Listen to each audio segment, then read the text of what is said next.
il n'y a pas eu une protestation officielle. Le 30 mars, M. Abdelmajid Tebboune, il montre ses muscles. ويترجل ويقول لك باللي allez-y, osez, attaquez à l'Algérie, attaquez, essayez de vous attaquer à l'Algérie, vous allez voir. Ils se sont attaqués à l'Algérie.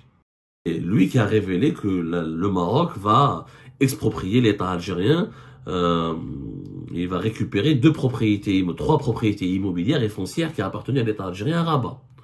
48 heures plus tard, même pas 48 heures plus tard, le ministère algérien des Affaires étrangères, il a réagi, il a dénoncé Ouder. Je crois que le régime algérien, il est fort uniquement pour montrer ses muscles face au Maroc, au Mali, au Niger. Mais par rapport et vis-à-vis de certains pays, il reste un tonneau vide. Et les tonneaux vides font toujours le plus de bruit. السلام عليكم متابعي قناة أخبار الساعة. تتعرض القناة يوميا إلى كم هائل من التبليغات أدت إلى الحد من انتشار الفيديوهات. المرجو منكم دعم قناتكم التي تعنى أولا وآخرا بالدفاع عن المغرب وتنوير الرأي العام بكل ما يتعلق به بخطوات بسيطة هي كالآتي: تسجيل الإعجاب بالفيديو، الاشتراك في القناة، وتفعيل التنبيهات، ثم التعليق على الفيديو، وشكرا. Rencontrer aussi une délégation émiratie.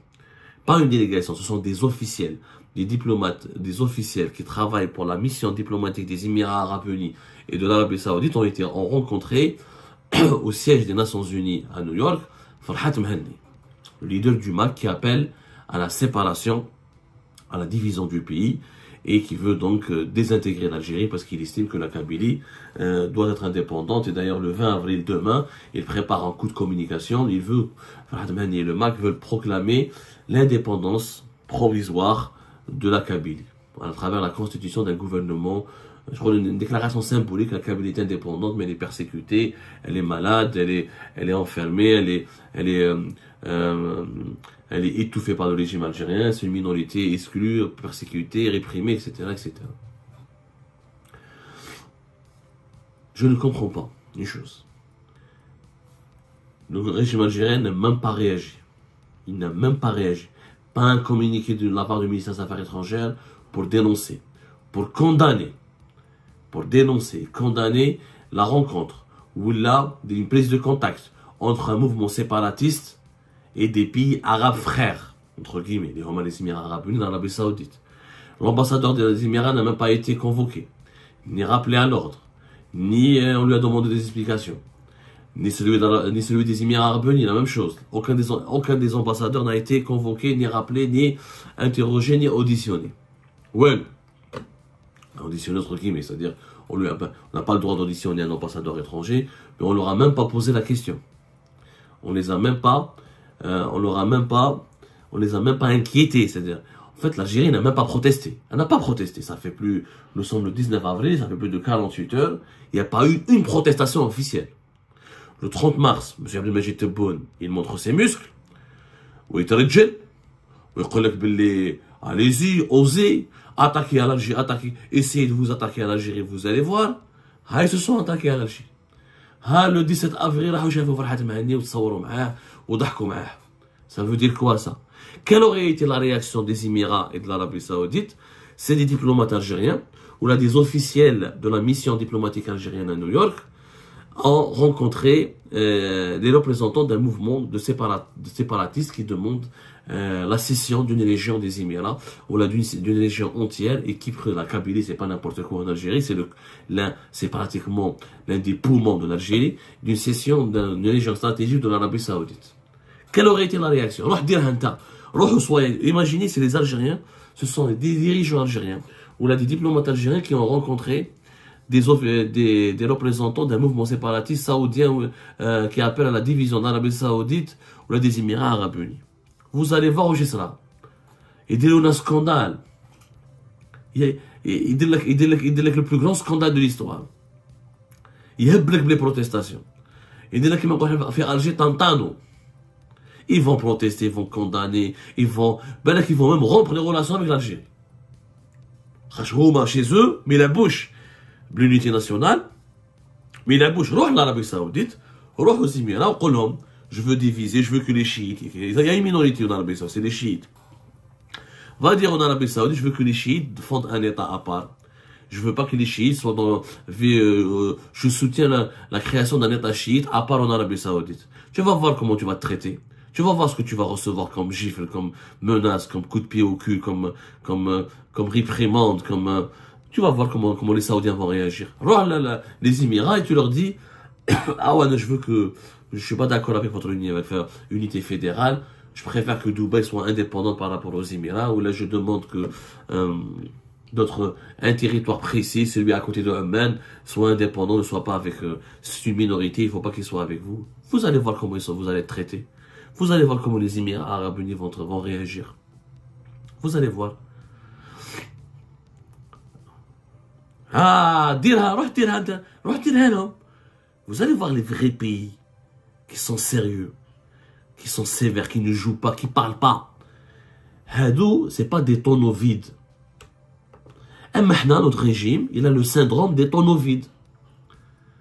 Des tonneaux vides, comme les tonneaux vides sont ceux qui font le plus de bruit. Là, le régime algérien, nous, j'ai une puissance, où je peux faire, où il menace, bien sûr, sans citer le nom. Sans citer toujours le nom. Il menace, il veut faire la bagarre aux Émirats, mais il n'ose même pas nommer les Émirats. Et ça fait 2 ans que ça dure, cette histoire. D'ailleurs, on en a franchement, pardonnez-moi le terme, mais on en a classe, on n'en peut plus. On n'en peut plus, c'est bon, on est gavé par cette histoire. Alors, soit il y a 2 chemins. Ou vous avez le courage de rompre les relations avec les Émirats, ou vous fermez votre gueule. Mais dis t'حكي, ما درتوش. Celui qui veut programmer l'indépendance de la Kabylie, vous n'avez rien dit. Mais si je te dis dans une interview, moi je suis une puissance, et tu menaces les Émirats, tu les provoques, c'est simple. Imaginez, c'est les Émiratis ou les Saoudiens rencontrent des séparatistes corses, ou là, rencontrent des séparatistes catalans. Comment l'Espagne et la France auraient réagi? Comment la France ou l'Espagne auraient réagi? Il faut se poser la question. On a des séparatistes basques. Il y a beaucoup de pays au monde, il y a des mouvements séparatistes qui sont radicaux, violents, d'autres qui sont para-violents, ils sont dans la lutte politique, mais ils sont toujours aussi radicaux dans leur position, et qui veulent la séparation, qui veulent la cession, etc. Mais l'ingérence, parce que là, ce n'est pas une rencontre, le cas par hasard, dans un restaurant, fait New York, ou il a fait barra dans la rue à Manhattan. Farhad Mahani, il les a apostrophés, il s'est accroché à eux, il s'est affiché à leur côté, et il les a un peu, il leur a collé, ou ils ont pris une photo, c'était un incident. Non, non. Ils se sont rencontrés, la photo elle est claire, elle est sur Maghreb Intelligence. Ils se sont rencontrés dans le siège des Nations Unies de New York. C'est une institution officielle, où il faut être officiel, ou l'a accrédité pour pouvoir entrer au sein du siège des Nations Unies de New York. Et ce sont des officiels qui travaillent pour les représentants, pour les représentations diplomatiques. Et la preuve que l'information elle est vraie, c'est qu'ils ont organisé un conseil de sécurité l'après-midi même de l'information. Donc c'est relié. Si c'était pas vrai, ils n'auraient pas organisé un conseil de sécurité, ils auraient dit juste, ah là, c'est une fake news, etc. C'est qu'ils ont eu des informations qui ont confirmé les révélations de Maghreb Intelligence et des informations que nous avons, nous, recoupées et rapportées plus tard. D'ailleurs, rappelez-vous, Maghreb Intelligence, le jour au plein Ramadan, c'était vers la 2e, la 3e semaine du mois de Ramadan, c'est lui qui a révélé que le Maroc va exproprier l'État algérien. Il va récupérer 3 propriétés immobilières et foncières qui appartenaient à l'État algérien à Rabat. 48 heures plus tard, même pas 48 heures plus tard, le ministère algérien des Affaires étrangères, il a réagi, il a dénoncé, où il a menacé le Maroc, où il a menacé de représailles et de recourir à toutes les procédures, etc. Et pourquoi cette fois-ci vous ne réagissez pas comme vous avez réagi face au Maroc? Ah, parce qu'il s'agit de l'Arabie Saoudite et des Émirats. Ah, le Maroc, c'est facile de montrer ses muscles. Taper. Se faire le Maroc, c'est facile. Taper sur le Maroc, c'est très facile. C'est même, voilà, parce que le Maroc, ils n'ont pas les puissances, ils n'ont pas les milliards et les milliards des Émirats, ils n'ont pas les milliards des Saoudiens, ils n'ont pas les connexions internationales des Saoudiens, ils n'ont pas la puissance de frappe des Émirats de l'Arabie Saoudite. Donc on peut Les Marocains, on peut les écraser, on peut les montrer ses muscles, on peut les provoquer, on se bagarre avec eux. Il n'y a pas de problème. Et là, c'est la noblesse. Ce comportement de l'État, du régime algérien actuel, il discrédite l'Algérie. Plus qu'il la discrédite, il la rabaisse. Quand tu rentres dans des querelles avec des pays importants de la région, comme l'Arabie Saoudite et les Émirats, surtout les Émirats, et qui ont un certain prestige, qu'on le veuille ou non, une certaine puissance, qu'on le veuille ou non, économique, financière, diplomatique, si tu n'es pas capable de mener ce combat, si tu n'es pas capable de gagner ta bagarre, et si tu n'as pas les atouts pour neutraliser ton adversaire, tu pars pas, ne te lance pas dans ce combat-là. Si tu es une fourmi, tu vas pas provoquer un éléphant. Si tu as peur dès le départ de le nommer, de le désigner, de le sanctionner, de revoir tes relations avec lui, de lui réclamer des comptes, alors pourquoi tu fais des provocations, les médias, les interviews, tu le provoques, j'ai des atouts, c'est toi qui fais ceci, tu menaces, tu finances le Maroc, tu fais ceci, tu fais cela, sans ailleurs montrer les preuves. Sans jamais montrer des preuves jusqu'à maintenant, je l'ai toujours dit, je soutiendrai à 100%. Et je soutiendrai et j'appellerai tous les Algériens à aller manifester devant l'ambassade des Émirats Arabes Unis.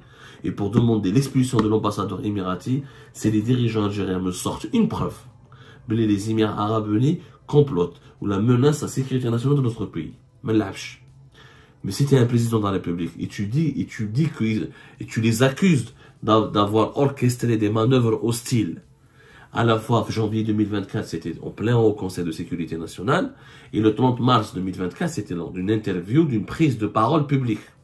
Si tu dis avoir des preuves et des faits avérés, qu'est-ce que tu attends pour protéger ton pays? Qu'est-ce que tu attends pour expulser l'ambassadeur émirati? Qu'est-ce que tu attends pour rompre les relations? Je crois que le régime algérien, il est fort uniquement pour montrer ses muscles face au Maroc, au Mali, au Niger. Mais par rapport et vis-à-vis de certains pays, il reste un tonneau vide. Et les tonneaux vides font toujours le plus de bruit. Rappelez-vous, comme disent les Chinois, les grosses cloches sonnent rarement. Ce n'est pas de cette... L'Algérie n'est pas... L'Algérie n'est pas en sécurité avec ses dirigeants. L'Algérie a besoin d'un changement urgent.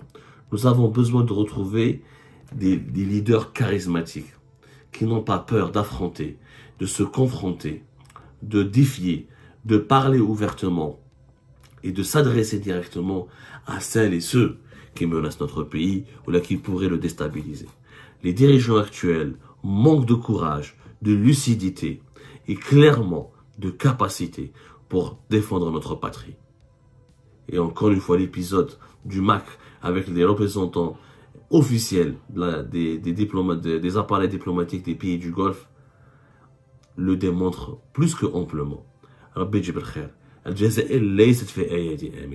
Et c'est pour ça qu'il faut un changement réel, sérieux, parce que la sécurité nationale, c'est quelque chose d'extrêmement précieux que nous ne pouvons pas nous permettre de perdre.